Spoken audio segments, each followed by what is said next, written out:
ایک دن کا واقعہ ہے۔ سخت گرمی کا موسم تھا اور سورج تیز چمک رہا تھا۔ ایک آدمی سفر پر نکلا ہوا تھا۔ راستے میں چلتے چلتے اس نے دیکھا کہ ایک کمزور سی بلی زمین پر بیٹھی ہے۔ وہ بلی سخت پیاس کی وجہ سے بے جان سی لگ رہی تھی۔ اس کی زبان باہر نکلی ہوئی تھی اور وہ بڑی بے بسی سے ادھر ادھر دیکھ رہی تھی۔ آدمی نے رک کر سوچا، کیا میں اس جانور کو اپنا پانی پلا دوں؟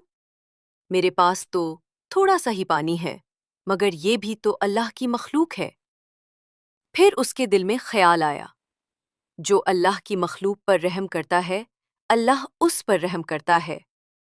یہ سوچ کر اس نے اپنا مشکیزہ کھولا، اپنے ہاتھوں میں پانی بھرا اور بلی کے آگے رکھ دیا۔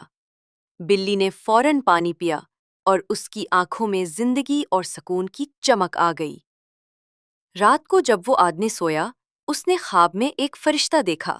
فرشتہ کہہ رہا تھا، اللہ نے تجھے جنت عطا کر دی ہے، صرف اس لیے کہ تو نے ایک پیاسے جانور پر رحم کیا تھا۔